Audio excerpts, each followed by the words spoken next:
Salve Deus. Todos presentes, salve Deus a todos que estão nos assistindo nesta gravação. Peço a Jesus que ilumine a cada um onde quer que esteja, trazendo a paz e a harmonia necessária. Vamos dar continuação à nossa evangelização.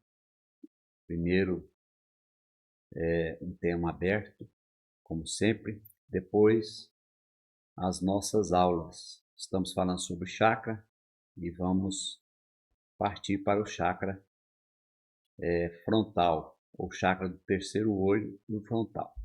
Salve Deus.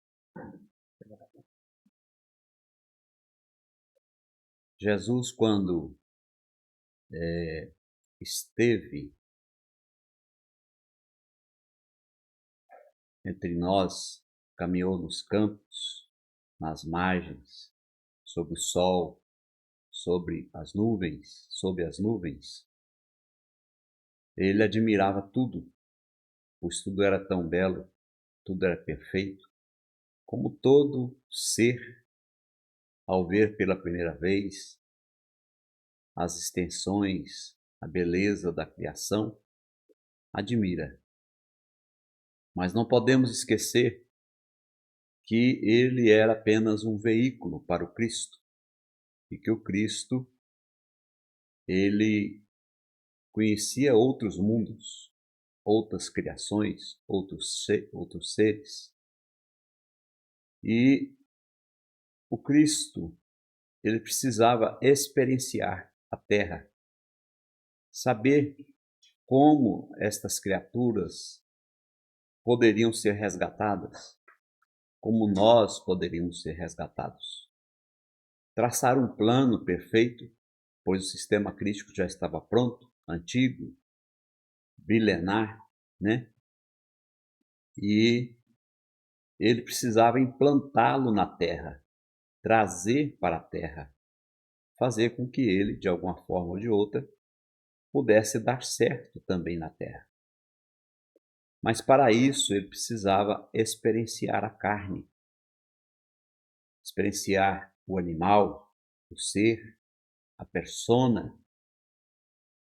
E, independente de tempo, de espaço, ele chega num período muito complexo no nosso planeta.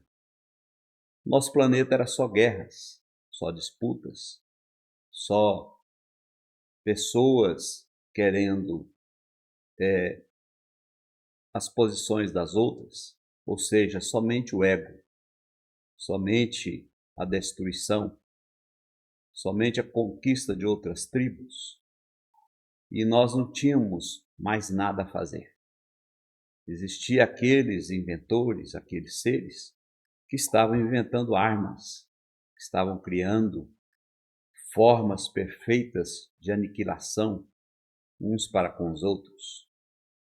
E tínhamos deuses, vários deuses, dentre eles um deus muito importante chamado Apolo.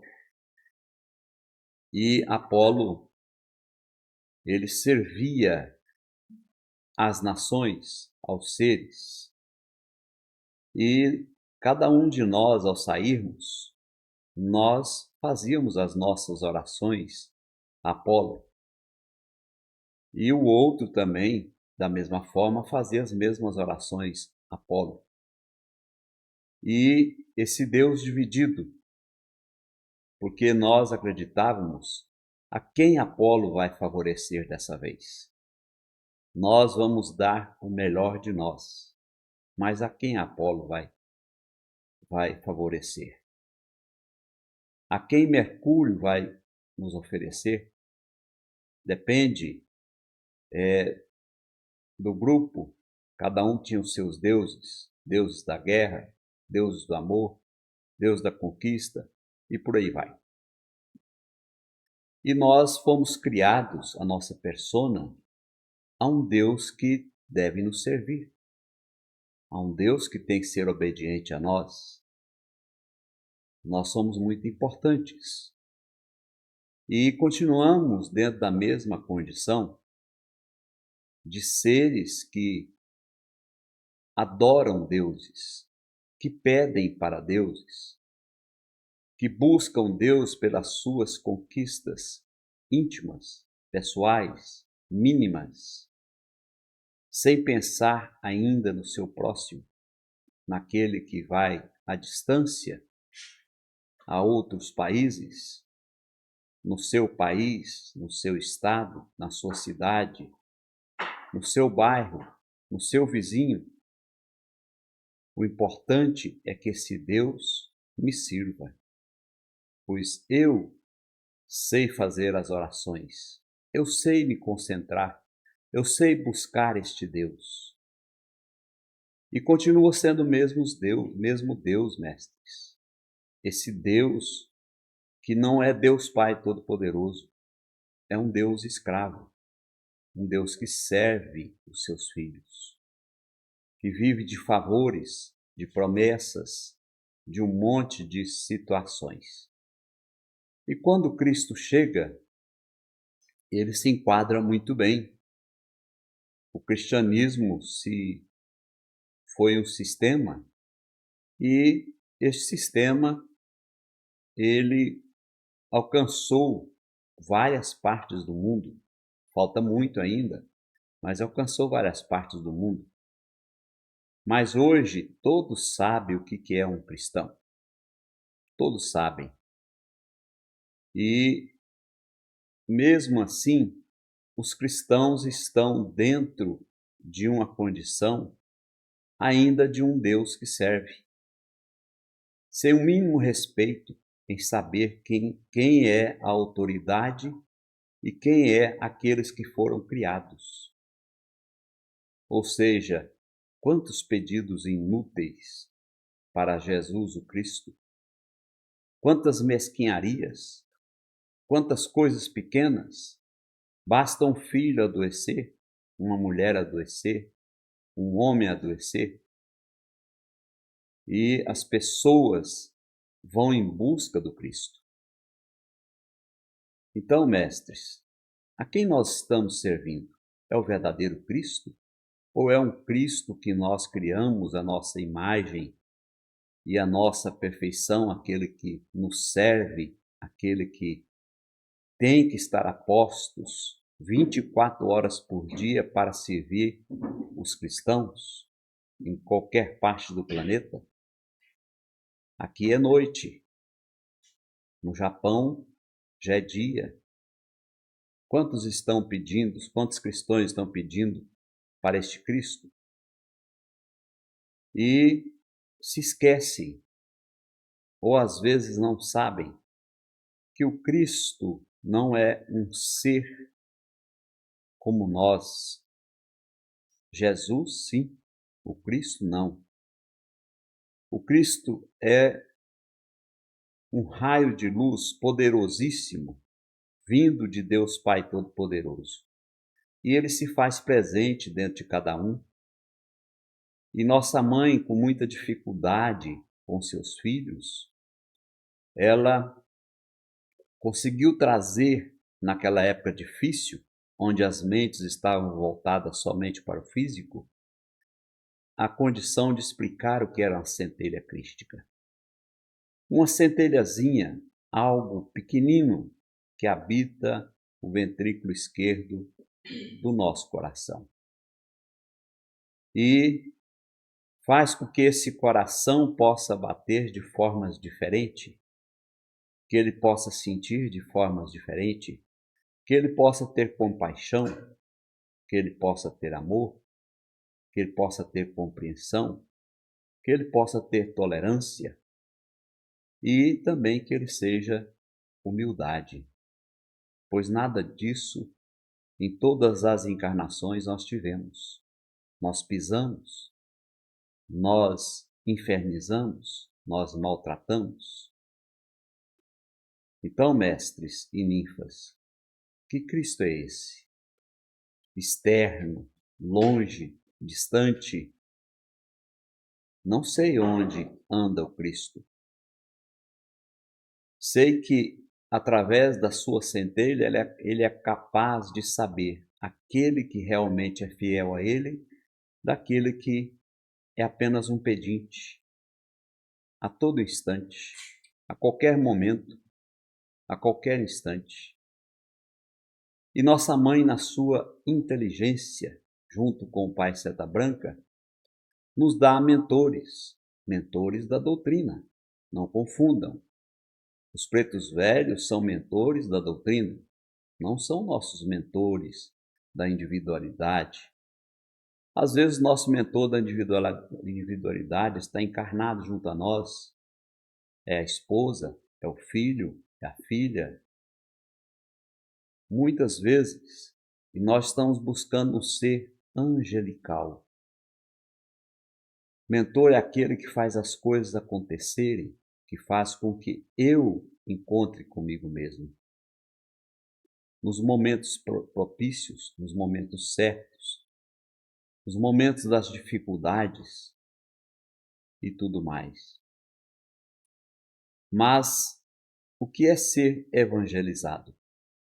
É reconhecer que dentro de cada um de nós existe a centelha divina e a centelha crística, para que nós não busquemos Jesus no céu. Eu não sei como é o céu. Então está em nós. Quando nós nos voltamos para dentro de nós e vemos os milagres que acontecem a todo segundo, nós passamos a verificar que existe algo mais insondável, invisível, que nós não temos a participação direta. E nós buscamos sempre, através das orientações de nossa mãe, através dos nossos mentores doados por Pai Seta Branca, ir em busca de muitas coisas que nos pertencem. Porque estava tão difícil, mestres. Nós precisamos de seres palpáveis. Eu preciso de um preto velho, de uma preta velha, de um caboclo, de uma cabocla, de um médico, da médica, de um ministro, e por aí vai. Eu preciso, isso é persona, isso é ser humano. E o catolicismo tem as mesmas condições. Eu preciso da Virgem Santíssima, eu preciso de São José, São Paulo, São Pedro, eu preciso de santos e um monte de coisas. Quantas promessas vazias nós fazemos aos mentores desta doutrina? Como também quantas promessas vazias fazem aos mentores do catolicismo? Estou citando o catolicismo porque é a base de toda e qualquer doutrina cristã. É um respeito.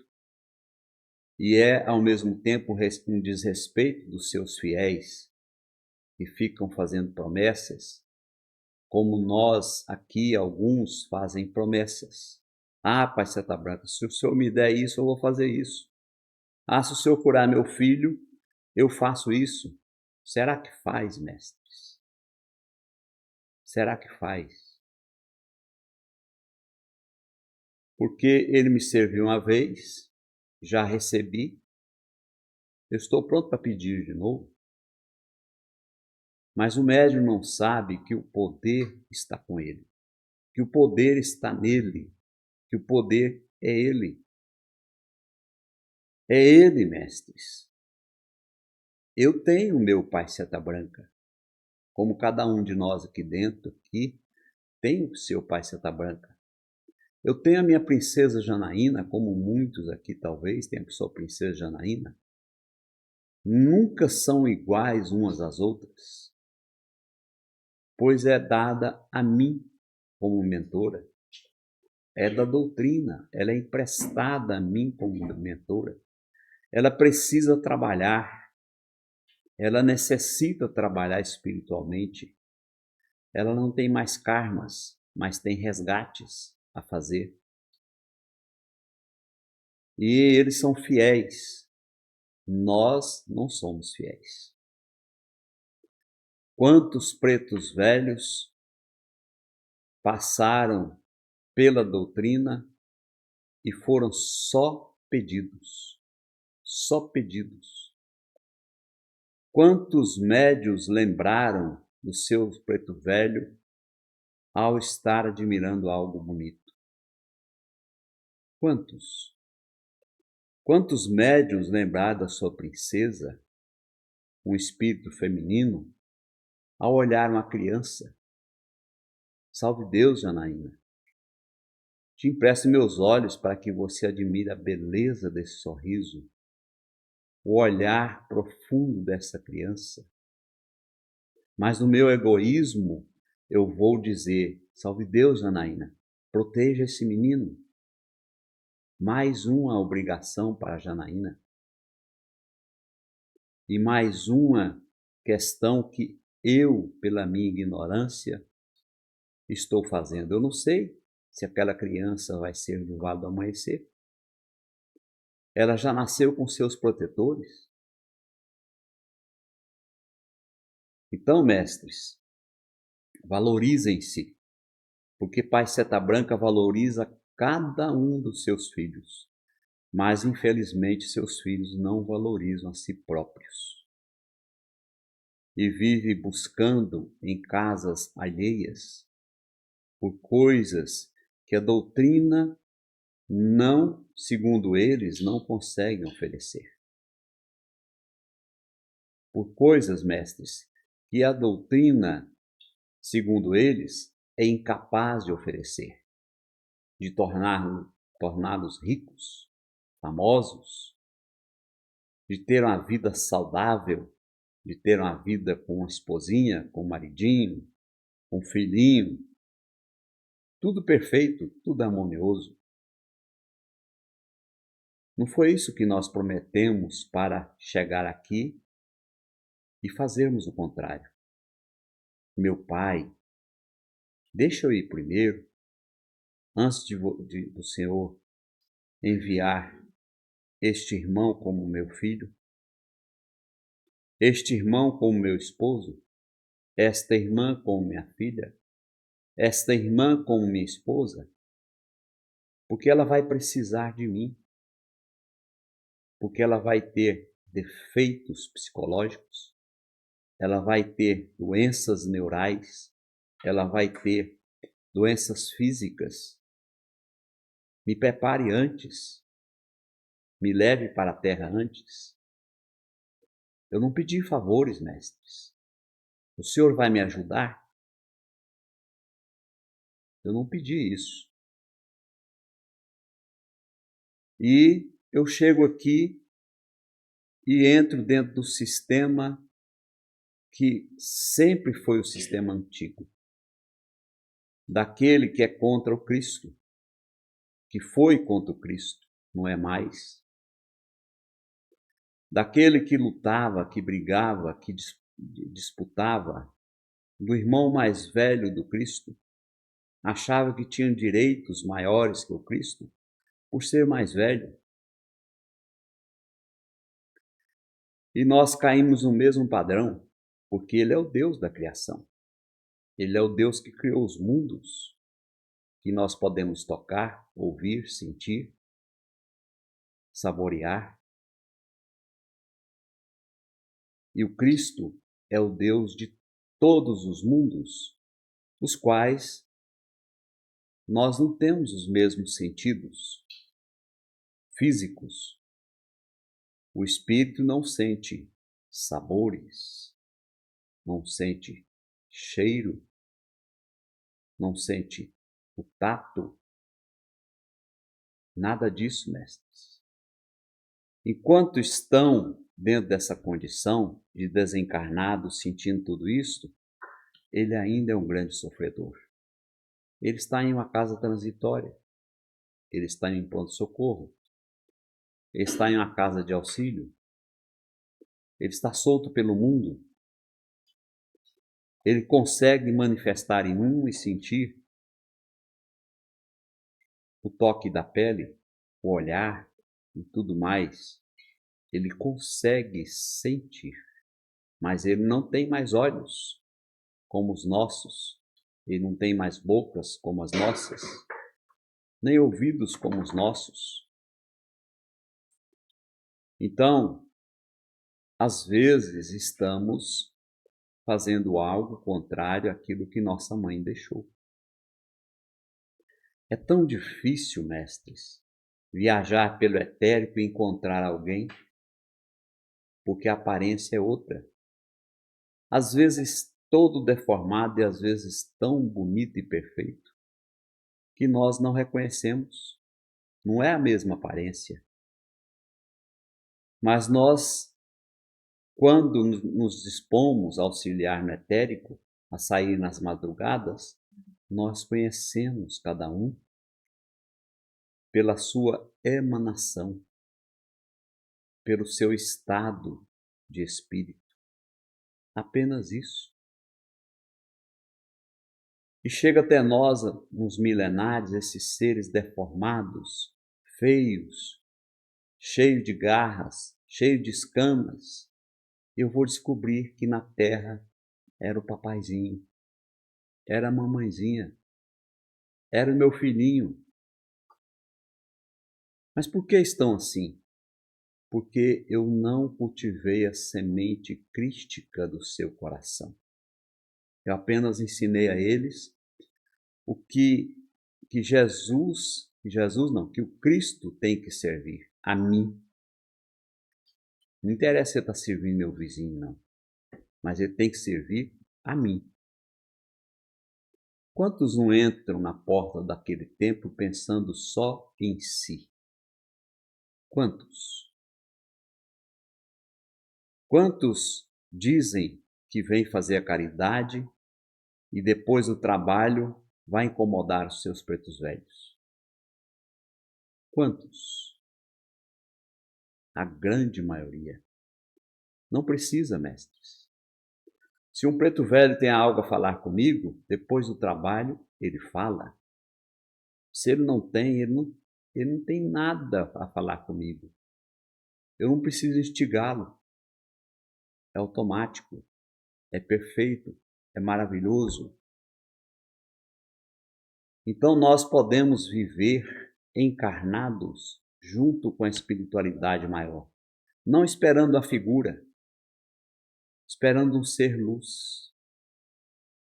Porque às vezes nós vamos desencarnar e eu vou buscar por pessoas, por amigos, por companheiros. E eu vejo a luz e me afasto da luz, porque já são luzes.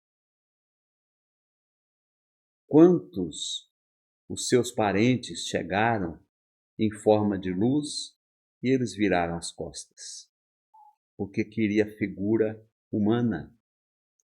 Quantos tiveram a capacidade de formar uma roupagem e se apresentar por alguns instantes àqueles que estavam desencarnados?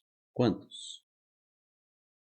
Quantos de nós no leito de morte, no leito de desencarne, não vê a mamãezinha, o papaizinho e projeta esta imagem, gastando todo o seu fluido magnético para formar uma roupagem? E eles vêm nos receber. E eu vou descobrir que não é minha família espiritual,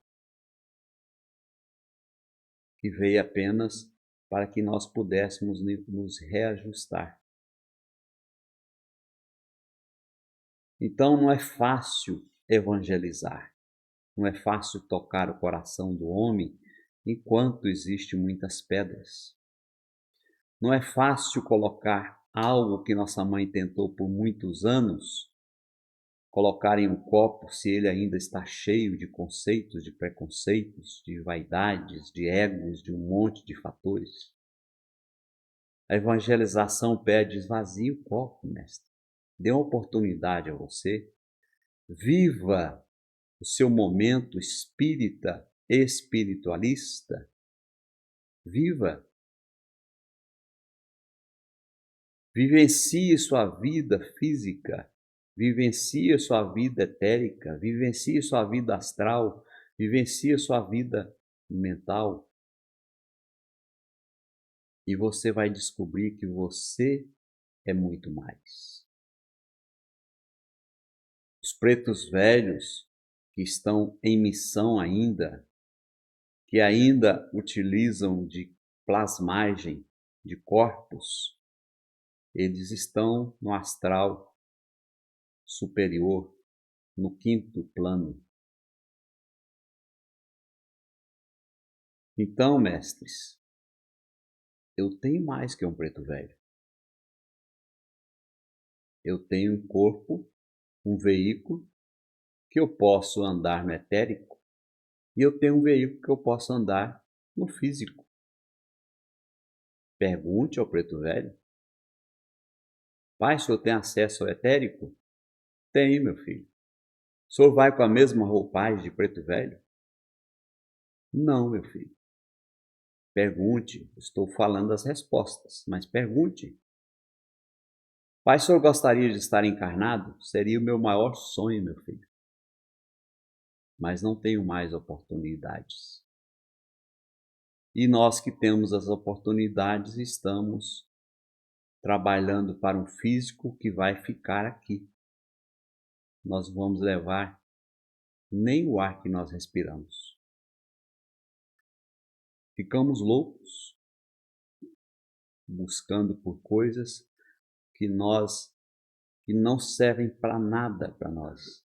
Por isso eu disse, vivenciem o físico. Vivam o espírito, mas vivenciem o físico. Pois se você não vivenciar o seu lado físico, mestres, você não vai ter o prazer de conhecer Deus em sua plenitude.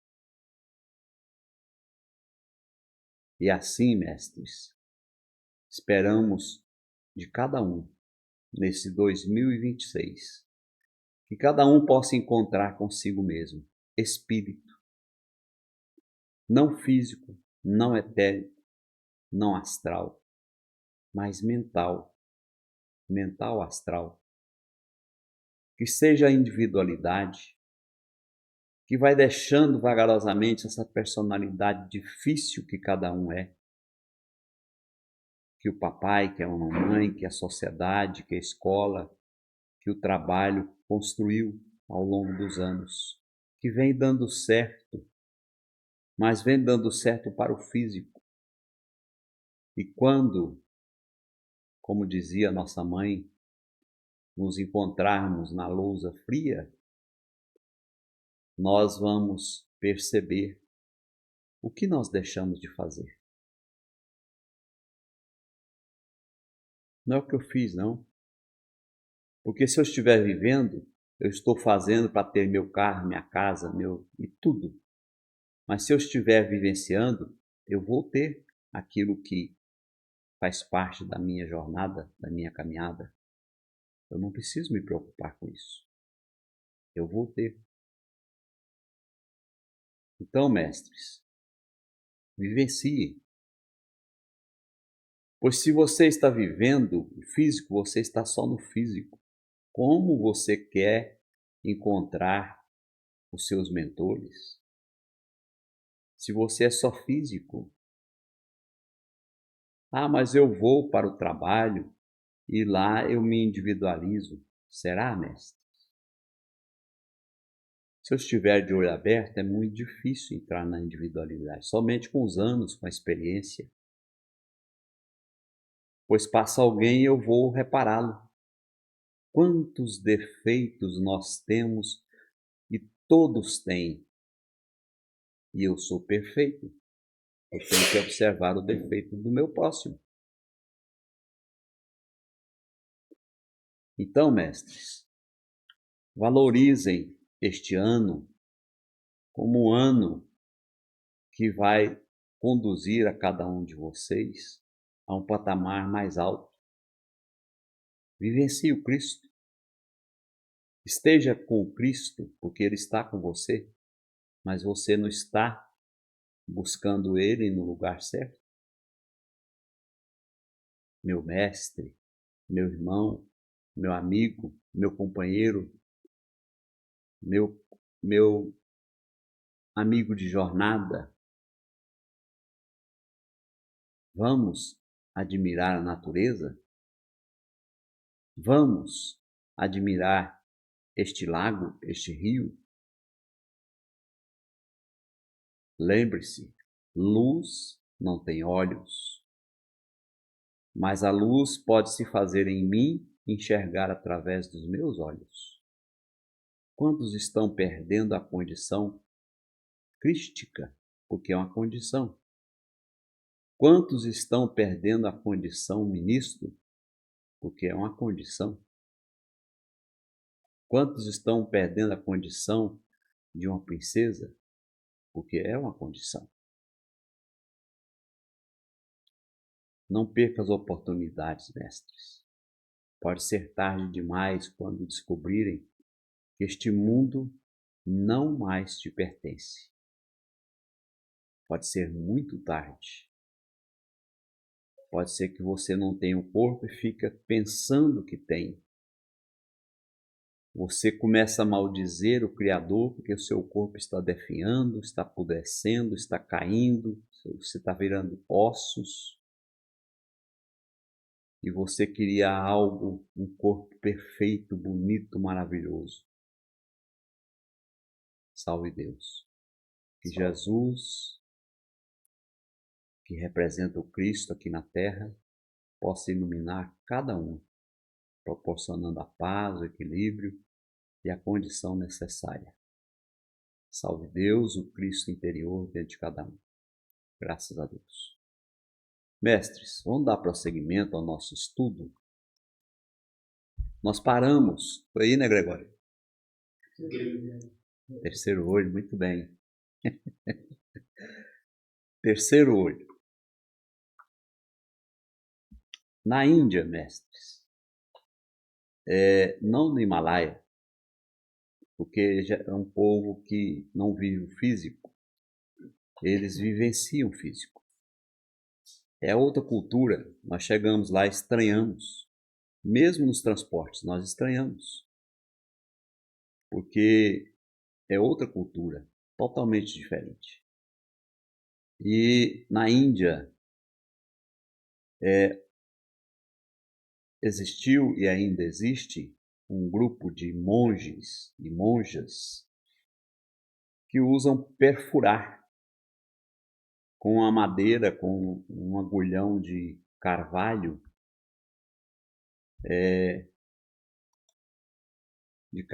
bem no centro, aqui, onde vai encontrar a glândula pituitária.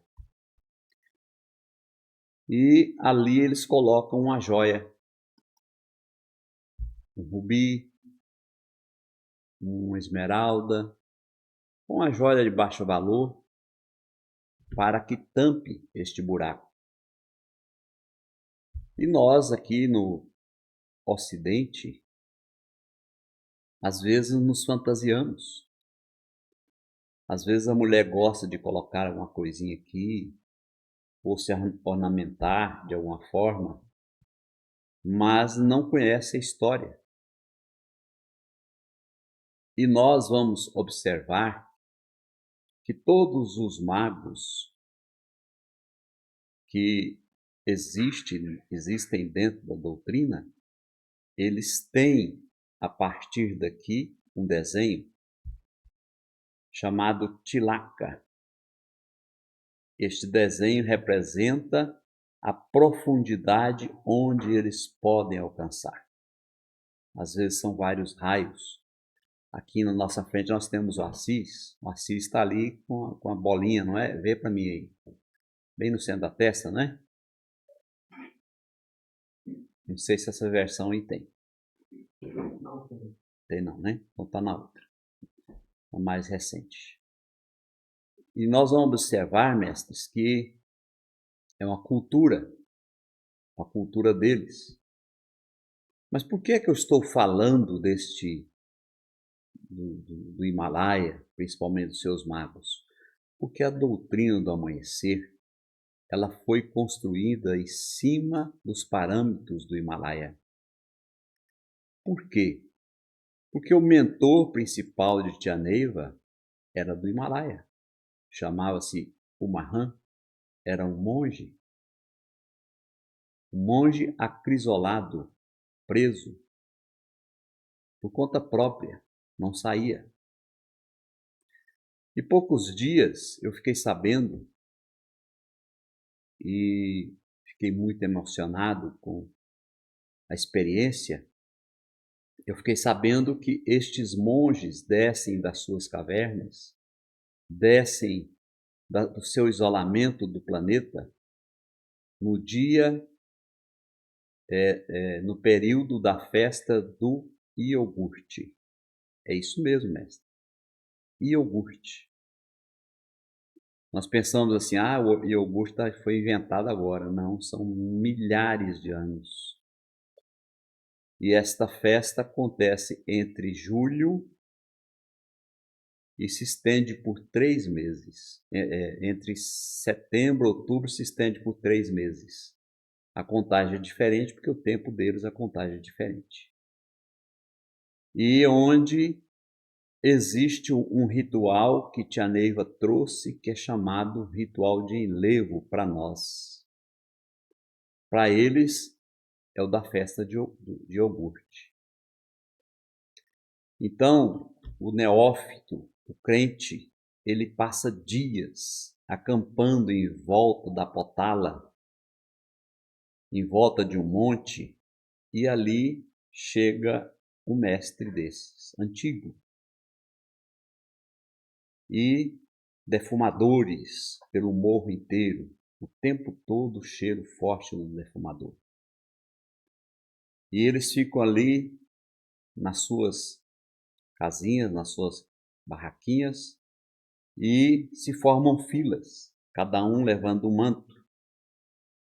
E entrega esse manto a ele, ele coloca nele, espera um pouquinho e dá de volta.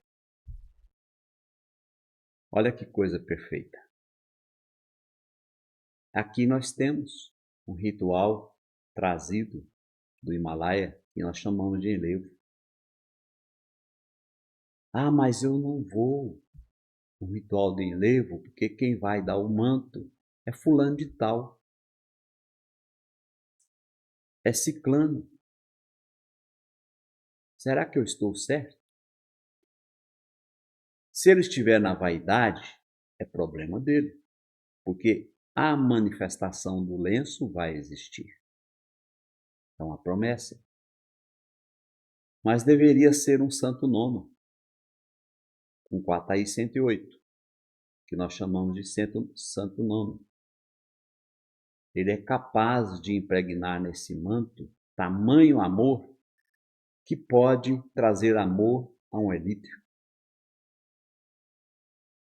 E quando eu coloco esse manto sobre alguém, me elevo a minha mente aos meus mentores, peço ao meu Cristo íntimo que impregne aquele manto com a cura para alguém que está muito debilitado e coloco sobre o plexo dele. Mestres, é um milagre. Se tudo se for feito tudo certinho, é um milagre.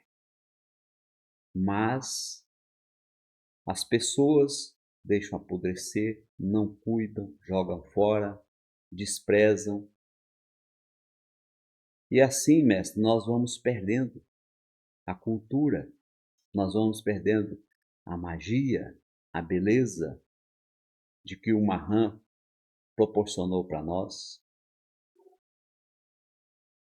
E nós estamos cada vez mais distantes de nos conhecermos.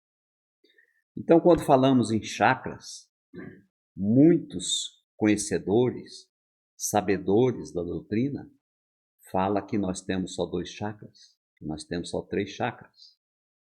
Olhemos o desenho de nossa mãe na parte superior ali, vou ampliar lá para vocês. Quantos chakras nós temos aqui? eu vejo 1, 2, 3, 4, 5, 6 e 7.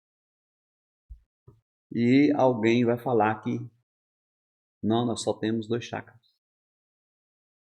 E pronto. Quem falar o contrário está mentindo. Não sabe de nada. Não estamos aqui para confrontar ninguém. Estamos aqui para trazer informações. Porque às vezes a falta de conhecimento, de estudo, faz com que o ignorante seja cada vez mais ignorante. Estou falando ignorância no sentido de conhecimento. A sua condição de achar, de pensar que sabe mais que o outro. Ninguém sabe mais que ninguém. Nossa mãe deixou isso muito bem claro. Aqui nós somos mestres, aprendendo com mestres e ensinando a mestres. Não tem ninguém melhor do que ninguém, mestres. Nunca vai ter. Às vezes, uma pessoa vai entrar na doutrina agora, como essa menina aqui, e ela tem muito mais bagagem do que nós. Se nós não pararmos, não tivermos humildade para ouvi-la, nós estamos perdidos. Podemos passar alguma coisa para ela? Sim. Se ela buscar em nós, nós podemos. Mas eu acredito que ela tem muito mais a oferecer do que nós a oferecer. Por quê?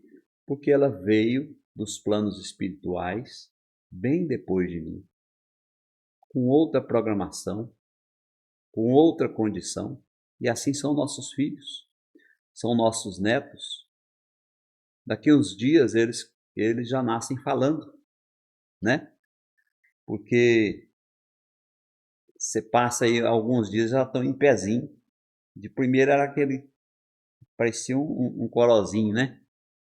Você mal dava conta de pegar, você tinha que enrolar nos panos para ficar durinho, porque senão você tinha medo de quebrar ele, né? Hoje não. Hoje, rapidamente, eles já são alguém. Nós estamos aqui com o chakra mais importante que existe.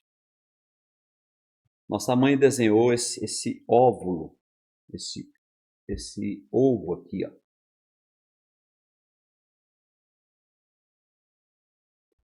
Para representar o chakra do terceiro olho. E ela, na sua visão, como ela também em vários momentos citou, né, de forma diferente, ela coloca ali chakra de percepção. Só que na verdade ele é acima dos olhos. Mas para mim, uma imagem de 1977 é trazer muito conhecimento pelo qual nós já temos hoje, com precisão. Porque uma coisa é você estar olhando com seus olhos, mesmo sendo uma clarividente, e vendo onde estão os raios. Outra coisa é saber de onde está saindo esses raios. O terceiro olho, mestre, nós não usamos dentro da doutrina. Porque se usássemos o terceiro olho, muitos médios têm ele desperto. Mas não vem ao caso aqui. Muitos médios veem espíritos, sofredores, espíritos bonitos e tudo mais. Se o médio só vê o espírito bom, ele é doente. Se ele só vê espírito ruim, ele é doente. Porque quando o terceiro olho abre, é a mesma coisa de eu estar abrindo meu olho. Eu vou ver coisas boas e coisas ruins. Não interessa. Não tem esse negócio, eu estou vendo agora Pai Seta Branca. Pois se prepare, se o terceiro olho estiver recebendo, você vai ver seres tenebrosos também, da mesma forma. Então a sua psique tem que estar equilibrada. Você tem que estar equilibrado para entender isso. Então, nós temos aí esses chakras que ela chamou na época de percepção e nós chamamos de chakras frontais. Hoje nós chamamos de chakras frontais. Mas ela não tinha um livrinho que era traduzido por alguém Ela tinha que colocar o que ela entendia, não é? Não tinha um estudo, não tinha um livro que ia falar assim, ó, esse chakra aqui é um chakra indiano e o nome dele traduzido para o Brasil é frontal. Como ela não tinha, ela colocou ele da percepção, perceber. Se nós fecharmos os olhos, nós conseguimos perceber. Não é somente o ouvido, as pessoas que estão em nossa volta. Por isso que é chamado chakra da percepção. Aí ela desceu um pouquinho para o ouvido, mas ele nasce aqui, neste buraco aqui que nós temos. Ele sai aqui. No centro, mestres, nós temos o terceiro olho e o fiel da balança. Essa balança, nós temos aqui o ser negativo e o ser positivo. Ela falou assim, eu não vou dizer qual lado, porque ele pode mudar de médio para médio. E o médio pode se desequilibrar. Porque se eu for buscar somente as coisas boas, eu vou me sublimar. E se eu for buscar somente as coisas ruins, eu vou me enterrar.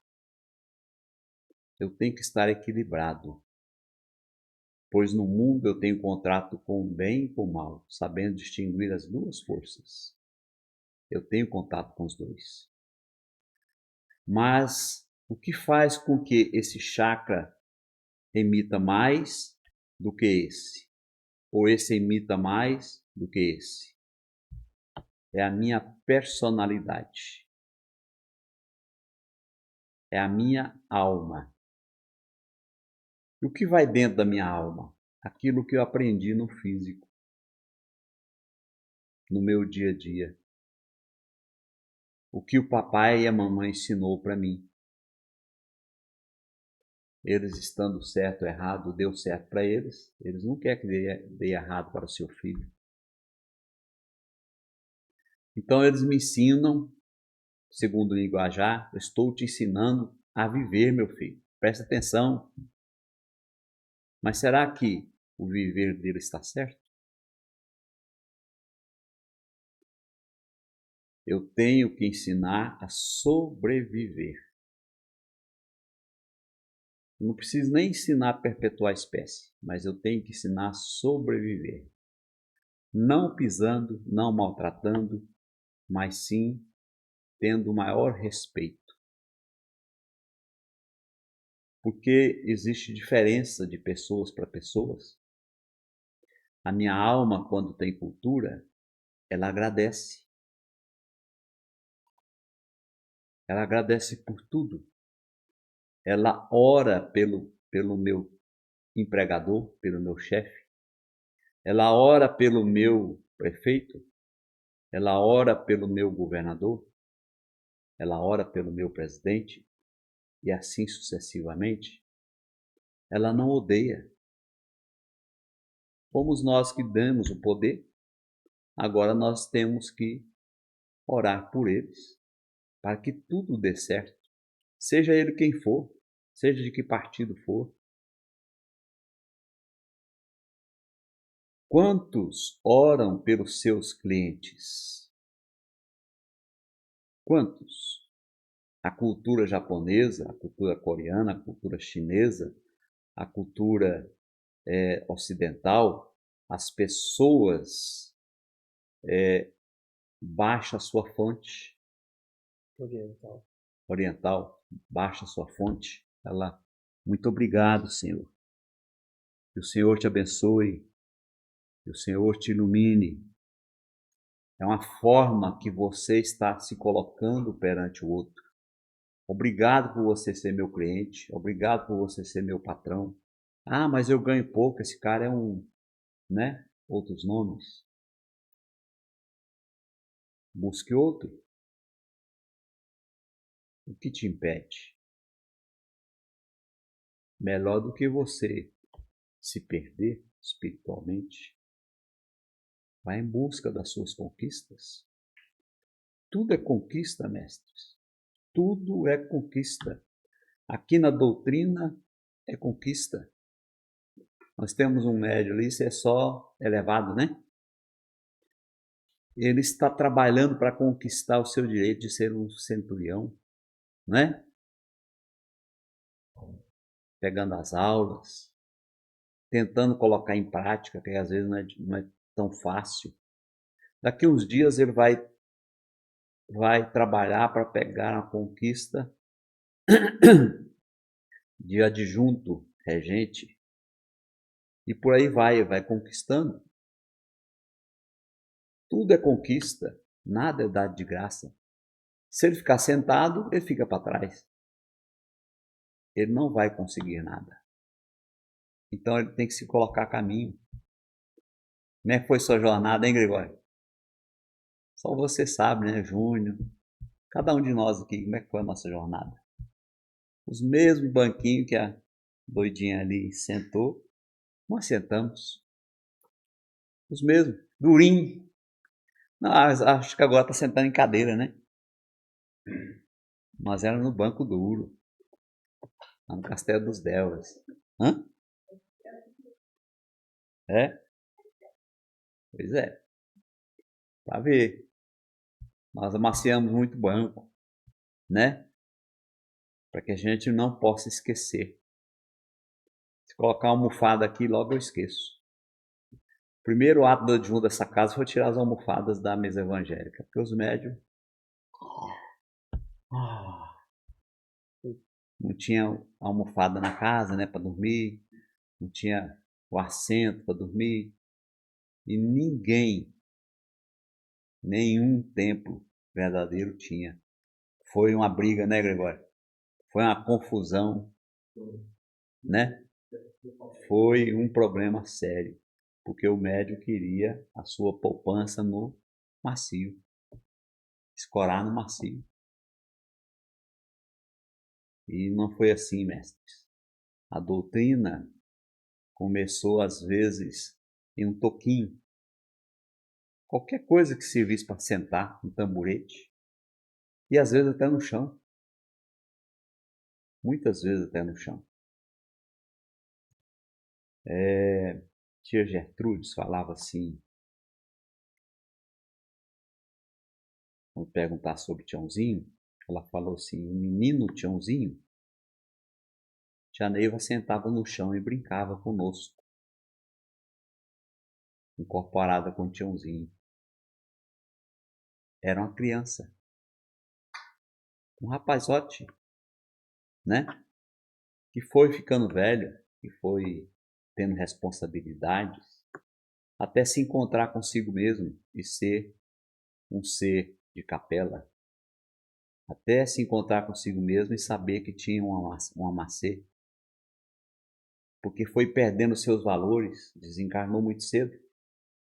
Quando os dois desencarnaram, uma chalana que afundou, e os seus corpos boiaram e foram para a praia, e eles ainda ali, agregados àqueles corpos, faziam era rir um do outro, fazendo chacota, fazendo graça. Olha como é que você está gordo, estava inchado, quase explodindo, né? Olha como é que você está bonito. E ficava ali sacaneando um com o outro. Vocês eram crianças, eram meninos, né? Então nós vamos observando, mestres, que o espírito, mesmo desencarnado, ele evolui. Ele tem as suas conquistas.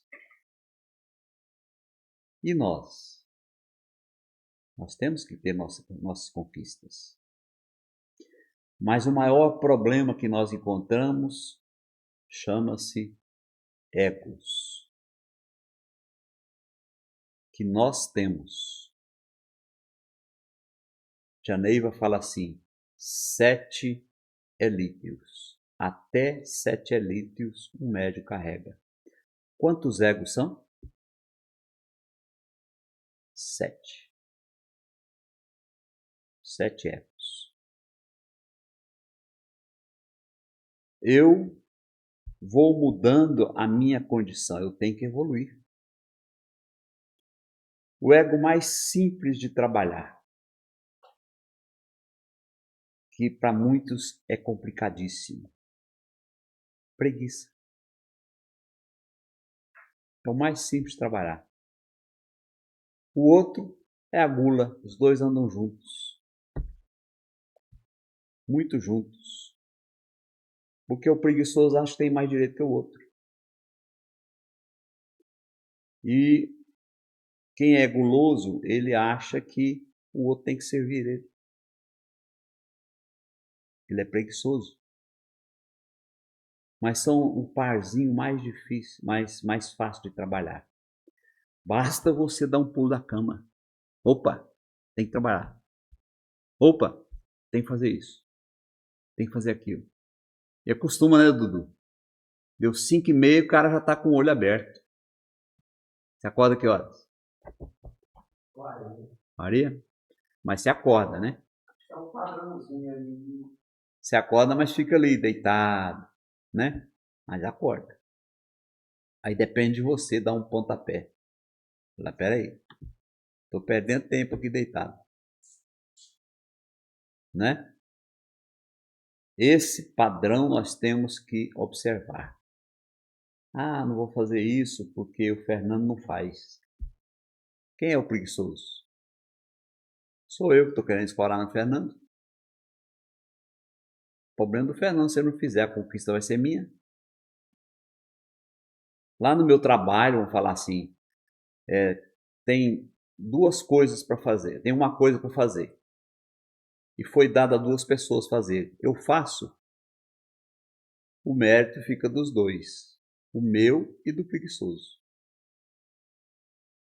Se outra vez ele fizer, nós empatamos. Mas se eu só fizer, um dia o meu chefe vai falar assim, eu vou falhar, e vai falar assim, você vai fazer isso. Ele dá conta de fazer? Não dá, porque ele nunca fez. Entenderam, mestres? Então nós estamos vivendo através dos elíticos. E nós nos identificamos. O corpo é tão fácil de identificar, tão fácil. Nós nos identificamos e seguimos eles igual um cachorrinho, fazendo o que eles querem. Ah, eu tenho que comer para morrer ou comer para me sustentar? Esta é a diferença da gula. Porque o guloso, enquanto ele está vendo, ele está comendo. Ele não está pensando na sua saúde. Não é errado ser guloso ou que tenha sido guloso. O errado é ter o conhecimento e não fazer a prática do conhecimento. Você pode até autorizar. Eu como, estou tranquilo. Espero ali uns minutinhos, estou tranquilo. Eu vou comer o da gula, mas eu ponho um pouquinho. Né? Esse aqui eu vou comer saboreando. Só o sabor. Entenderam, mestre? Eu tenho que me satisfazer o meu animal e satisfazer o outro ainda que está dentro de mim. Que precisa. Porque se eu estiver satisfazendo só ele, eu vou comer.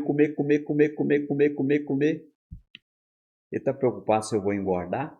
Ele está preocupado se eu vou adoecer? Ele está preocupado se eu vou ter algum problema? Então, esse é um dos aspectos que eles conseguem alcançar a nossa alma. Aí vem a inveja, a cobiça, a ira. E vem o principal. A principal. Qual que é a principal? Luxúria. Vem a luxúria. Essa luxúria é o calcanhar de Aquiles da maioria dos seres. É a última que nós manipulamos com ela. É a última. Quando você está manipulando com a luxúria, cuidado, porque ela é a chefa. ela induz todos os outros. Aí de repente você se apaixona por uma menina. Será que foi você ou foi seu Elítrio? Tem que se pensar. Pensa muito não, viu, Dudu? Senão você vai largar a menina. Tô brincando, viu, gente? E assim, mestres. Como eu sei seu Elítrio? Porque ele tem defeitos psicológicos. Qual que é o defeito? Eu vou matar esse cara porque ele olhou para minha mulher. Esse é um defeito psicológico. Ela pode olhar para quem ela quiser. Ele pode olhar para quem ele quiser. A partir do momento que existe a condição egóica, o Elítrio é o dono da parada. Ele está na festa. Está no auê, está no carnaval. Eu sou o dominador. Pronto, acabou. E às vezes ele deixa resquícios em nós. Vai embora, se liberta de nós, passa no trabalho de prisão e vai embora. Nós sofremos igual um sovaco de aleijado, né? Sofremos porque sentimos falta dele. Nascemos com ele, de repente ele vai embora, é como se tivesse morrido alguém. Eu entro em luto, eu entro em depressão, eu não quero mais viver, esse mundo não presta mais. É um monte de fatores que causam. É o luto. E pelo conhecimento varia muito de pessoa para pessoa, de ser para ser. Então nós vamos observando, mestres, que existe um domínio dentro de nós, de seres. Mas por que Deus faz isso? Porque este ser que existe dentro de nós, eu fui lá e acabei com a família dele, com o amor da vida dele, com seus filhinhos. Aí ele sente ódio por mim. Ódio. Eu fui lá e eu aproveitava dele. Ele fazia todo o trabalho e eu recebia as flores, eu recebia o dinheiro. Aí ele, nesse ódio, ele pensava só nisso. Mas é injusto, esse Deus é injusto. E foi ficando no etérico e foi secando, secando, secando até se transformar nesse Lotum. Na corrente indiana do espaço é chamado de Lotum. Nós chamamos de Elítrio. E para ele se restabelecer, é necessário que esteja junto a nós. As nossas vibrações, as nossas emanações, as nossas irradiações. Se você evolui, ele evolui. A tal ponto que ele fala assim, opa, eu tenho que ir embora. Isso aqui não é para mim, não. E ele nos liberta. Às vezes um câncer, às vezes uma tuberculose, às vezes um tumor no cérebro que ele está causando, e ele vai embora. Aí ele fala, meu câncer sarou lá no vale. Meu câncer sarou, meu tumor no cérebro sarou lá no vale. Será, mestre? Ele foi embora. É a consequência da ausência dele. Não tente enganar. A medicina luta dia a dia contra o câncer. Mas somente alguns ela tem sucesso. Outros se camuflam depois, se escondem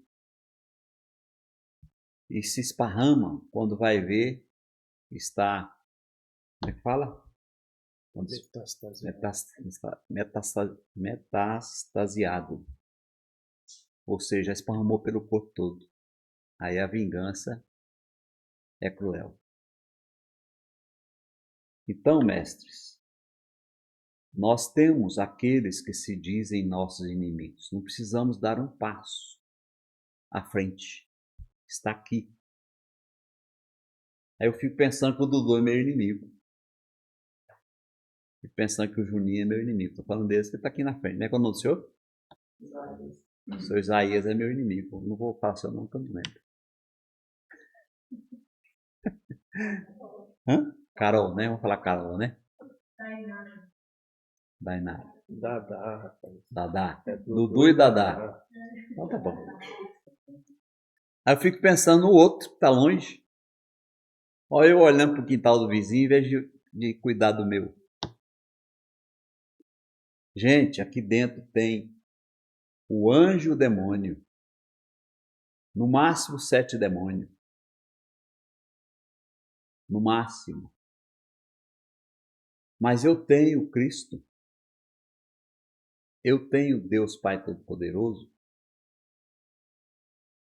que pode me auxiliar a ser mais bonzinho, a ser mais compreensivo, a ser mais amoroso, a ter mais compaixão para com o meu próximo e assim sucessivamente.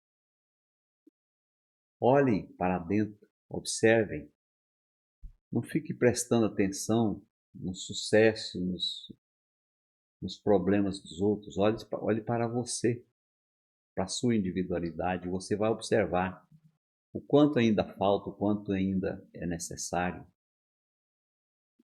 A nossa alma, mestres, guarda tudo de uma encarnação. Tudo. Tudo que você puder imaginar. Estou ainda falando interoceptivo. Ela guarda tudo. Os momentos bons ou ruins. Se eu estou aqui desejando mal para alguém, as coisas boas para mim estão aqui embaixo. Ó. Não consigo. Às vezes eu preciso, a mulher falar, ó, para com isso aí.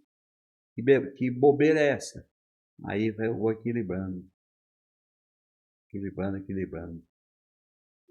Aí eu quero ser alguém que vive internado dentro do vale do amanhecer. Sou um fanático. Estou aqui, ó. Estou trabalhando com meus elíteos? Não. Não estou. Aí eu tenho que equilibrar. Isso nós chamamos de equilíbrio. Equilibrar. Pai Santa Branca nos deu uma fórmula. Ame o anjo e o demônio com a mesma intensidade. Ele falou de amar um mais que o outro. Porém, o que é aí? Sabendo distinguir as duas forças. É o que nós estamos fazendo. Não pense que o Dudu é bonzinho, não, gente. Não pense que a Dadá é boazinha, não. É a mesma coisa. Tem os seus lados bons, seu Isaías, os seus lados que não são bons, não é? Somente seu Isaías conhece ele, somente o Júnior conhece ele, somente eu conheço a mim. Ninguém mais. Então nós temos que observar como está sendo construída a nossa alma. Porque a doutrina trabalha para o nosso equilíbrio psíquico, que é a alma, e para o nosso equilíbrio espiritual.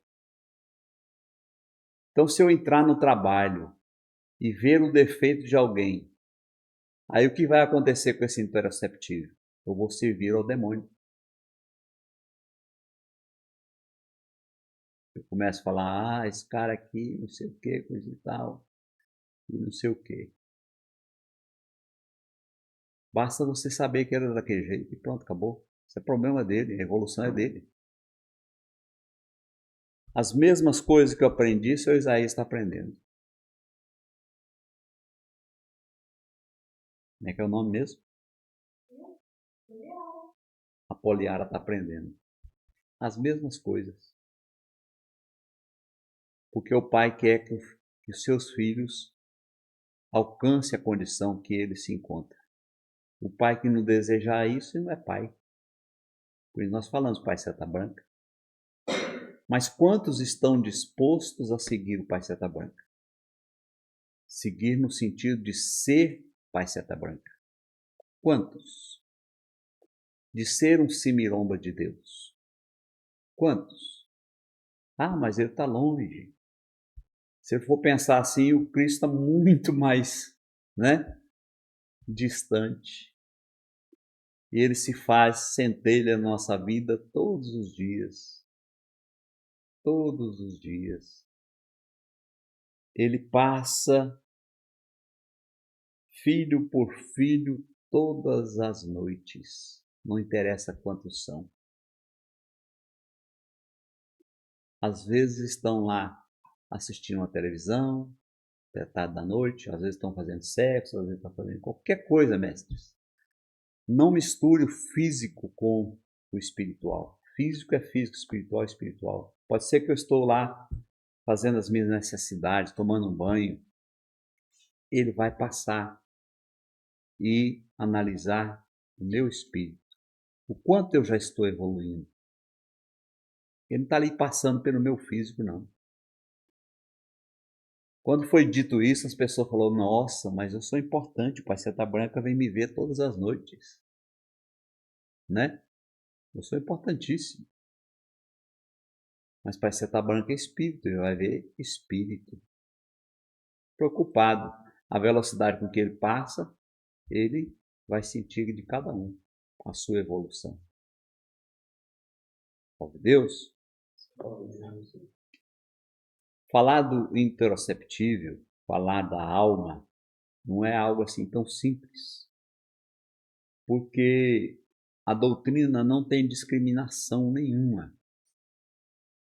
O doutrinador, ele pode ser um juiz, ele pode ser um advogado, ele pode ser um plantador de batata. Eu lembro do seu Francisco, Um plantador de batata. Fala errado de qualquer jeito, não tem problema nessa. O importante é o que sai dele, é amor. Ele quer bem as pessoas. Ele é tratável. Ele é amoroso. Mas eu fico buscando defeitos. Ah, mas esse plantador de batata aí matou 14. É só um exemplo, estou falando do seu Francisco, não. Tá? Matou 14. Aqui dentro ele é um santinho. Não é problema meu, não. É problema dele que matou os 14. Só isso. Ah, ele é um assassino. Problema dele, mestre. Oportunidade o Cristo está dando e vai sempre dar. Vamos correr atrás. Vamos ir em busca. O ego mais fácil de resolver é qual que eu falei agora há pouco? Preguiça. Preguiça e a gula. E o preguiçoso mente? Mente. O guloso mente? Mente. Quem tem raiva mente? Quem tem cobiça mente? É um defeito psicológico que está em todos.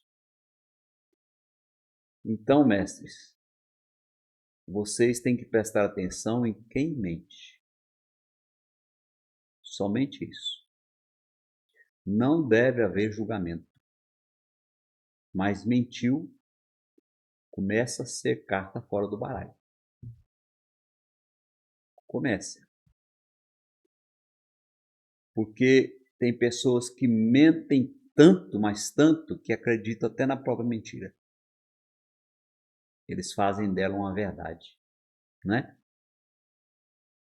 Então nós achamos um ponto da psique, que é a mentira. A mentira, ela esconde tudo. Esconde que eu sou egoísta, esconde que eu sou vaidoso, esconde tudo que eu quiser. Mas manter uma preguiça não é fácil. Uma mentira não é fácil. Não é fácil. Porque as pessoas, eu minto para minha esposa, eu vou ter que dar manutenção à mentira. Se eu tiver outra pessoa, eu tenho que dar manutenção à minha mentira o tempo todo. O tempo todo. ou ela vai descobrir e o pau vai quebrar. Então, eu vou estar sempre ocupado. Sempre vou estar ocupado. Eu vou vivenciar o físico? Não vou conseguir. Estou dando manutenção a algo que foi implantado em mim, na minha alma. Não é nem espiritual, é na minha alma. Da mesma forma, quando eu parto para o etérico, para o astral, existe um vetor, que a preguiça, a mentira é um vetor. Existe um vetor, que é o medo. Aí é espiritual. Não é medo de cair de um prédio, de ser atropelado, não. Isso é físico. É medo do espírito. Por que ter medo de espírito? Falta de conhecimento. Ah, mas eu vi um cara feio aqui, chifrudo, não sei o quê. Falta de conhecimento. Porque se você conhecesse como funciona, você não teria que ter medo. Você teria que ter até compaixão dele. Poxa, quantos caminhos esse cara percorreu para ele assumir essa forma de um animal, esse corpo tão triste, essas feições tão pesadas. Por quantos caminhos ele andou. E ele vai querer dominar pelo medo. Sempre pelo medo. Ninguém ensina um menino a ter medo de nada. De repente ele tem medo. Pai, não quero dormir aqui não, porque tem um bicho lá debaixo da minha cama. Alguém ensinou isso para ele? Dá que ser bobo, menino. Tem nada debaixo da sua cama, não? Mas o seu terceiro olho está aberto, ele vê. E nós, sim, cultura, vamos falar assim, esse menino está me dando muito trabalho, né? É um problema de loucura com ele aí, ver outros seres e tudo mais. Quantos? A alma é responsável por todos os nossos sentidos. Todos os nossos sentidos. O cérebro capta, mas envia para a alma. Ele capta e envia para a alma. A alma envia para o perispírito, recebe do perispírito e envia para o cérebro. É assim, é uma ponte. Sempre uma ponte. Então a alma, nós costumamos falar assim, ela vai e volta. Vai e volta. A alma tem 3 aspectos importantes que nós devemos saber. Primeiro, consciência, né? Segundo, consciência não. Consciente, subconsciente e inconsciente. 3 aspectos. E esses 3 aspectos funcionam assim, invertendo. O tempo todo. Às vezes inverte na velocidade que você não consegue entender. Por que tem esses 3 aspectos? Em determinado momento existe a consciência do espírito. Em outro determinado momento existe a minha consciência. O único que é junto com os dois é o subconsciente. Porque a consciência traz para a inconsciência traz para o subconsciente. E o consciente entrega para o ser. Se eu estiver no físico, enviando para o espírito, eu sou inconsciência, semiconsciência, e estou entregando o ouro para o espírito. De repente vira. O espírito vem com solução e coloca no subconsciente. E às vezes eu falo assim, poxa, eu já vivi isso aqui. Eu já tive aqui nessa reunião. Eu já conhecia a Reginalva, já conhecia o Gregório. Estou vendo a primeira vez, mas já conhecia.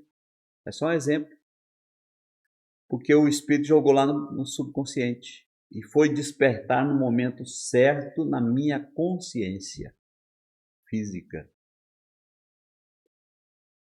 Então a nossa alma é assim, o tempo todo. Leva informação para o Espírito, né? E recebe informação do Espírito. Então o físico leva, recebe. Vamos colocar grande aqui, o pessoal não vai nem ver, né? Ó, leva, inverteu, recebe. Inverteu, leva. Inverteu, recebe. Estou falando aqui com o Fernando, que é o espírito, viu? E aqui é a alma, aqui, ó. Né? Indo, levando e recebendo. Por que a alma precisa fazer isso? Porque o espírito, ele é transcendental. Ele tem todas as experiências que eu vivenciei. Todas. Fui médico, fui cientista, fui advogado, fui bandido, fui ladrão, fui assassino. Tudo que eu fui está registrado no meu perispírito. Então eu estou passando por uma situação, eu estou passando por uma situação. Aí a minha alma vai, aí essa situação fica batendo em mim, batendo em mim. Aí minha alma vai e faz isso aqui, ó. Subconsciente e joga para o espírito. Se inverte. O espírito fala, ó, a solução é essa, mas não é tempo ainda. Vou deixar no subconsciente. Quando chegar o momento certinho, eu passo para o consciente. E é assim. Eu tenho que conversar com o meu chefe hoje para pedir um aumento, não sei o que, coisa e tal, né? E aquilo também, como é que eu vou chegar nesse cara? Esse cara é bruto, não sei o que eu vou fazer? E tudo mais. Aí eu vou dormir. Aí, o que aconteceu, mestre? Minha alma está voltada para o espírito quando eu estou dormindo. Aí ela foi lá, o espírito falou, ó, faz isso, isso, isso, isso. E joga, quando eu acordo, ela joga no meu cérebro. Falou, opa, eu sei como é que eu vou falar com o meu chefe. Você não estava nem pensando mais nada. Você já acorda assim, eu sei o que eu vou falar com o meu chefe. A mulher fala, o que você está falando? Não é? Eu sei a solução. Quantas vezes aconteceu com Einstein, com Da Vinci, com todos os pintores, com Newton, com tudo, eles foram dormir. Da Vinci descobriu muito cedo. Ele dormia várias vezes por dia. Ele tinha os horários de dormir. Ele dormia e naquele período ele ia ser pintor. Ele dormia de novo, naquele outro período ele ia ser escultor. Ele dormia de novo e ia ser anatomista, porque ele foi um dos seres que desenhou tudo que existe no corpo humano, coração, fígado, pulmão, tudo que você puder imaginar, né? Ou seja, me parece que a cada, eu não vou lembrar, ele dormia 15 minutos em cada intervalo que ele estabeleceu para a vida dele. Ele seguia a risca, totalmente à risca. Então ele dormia já sabendo que ele iria, qual era a dificuldade dele na pintura. Porque vocês vão pensar assim, mas ele usava tinta. Não, senhor. Não tinha tinta. Ele fazia sua tinta. Ele fabricava sua tinta. Ele fabricava os seus pincéis. Então, mestres, nós vamos descobrindo que o espírito, o meu espírito, que eu possa atuar nesse corpo, é o que tia Neiva mais queria. Meu filho chega de pendura no prego mais alto se achar na porta. Todos os seus problemas. Com isso aí ela está falando assim, não incomode meus pretos velhos. Não é? Não incomode panceta branca. Mas será que nós estamos nos pendurando mesmo ao entrar pelo templo? A panguinha está aqui atrás cheia de pedra. Louvado seja nosso Senhor Jesus Cristo, salve Deus, meu irmão, seja bem-vindo, não sei o quê, muito amor no coração. Não estou falando tudo, mestre, porque nós estamos para o planeta todo, essa gravação, né? E fazemos a elevação desse espírito, ele parte. Ele parte, olha assim, mas você tem mais problema do que eu, hein? Fica aí, eu vou embora. Porque você não deixou pregar a sua capanguinha lá no prego. Ele vai lá para você, as suas vibrações estão pesadíssimas. E aí? Você é o missionário?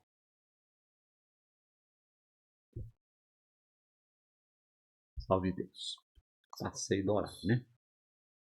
Mestre, eu não queria realmente sair disso aí, porque o tema alma, eu quero abordar ele aí, pelo menos umas 3 evangelizações, e é muito pouco.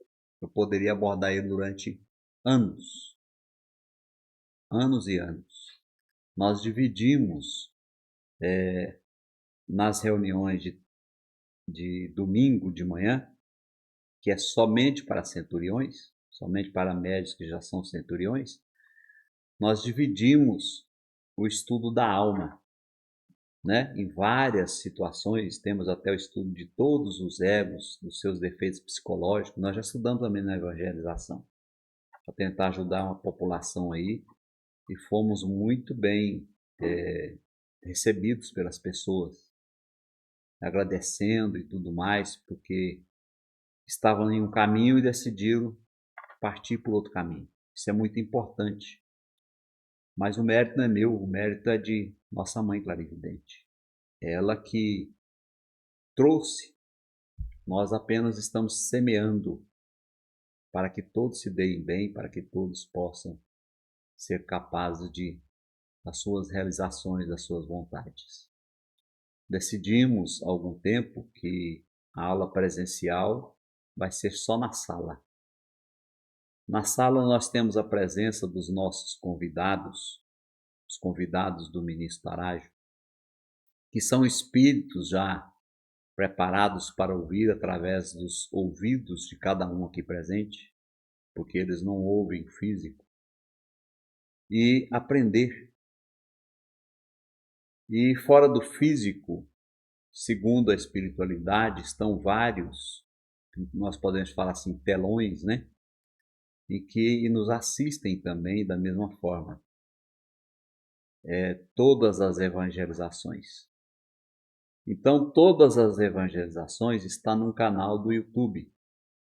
Se você for assistir a aula, lá tem um cantinho, tem o canal. Você pode se inscrever no canal e você pode acompanhar todas as aulas através do canal. Na sexta-feira, até às 18 horas, esta aula está sendo publicada.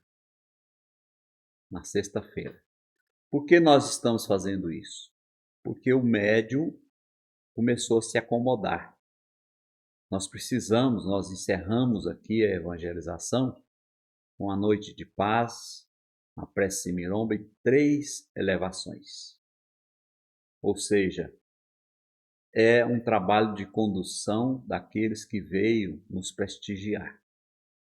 Nós precisamos ter no mínimo 3 mestres, no mínimo, para que a gente possa dar a manutenção melhor possível. Salve Deus.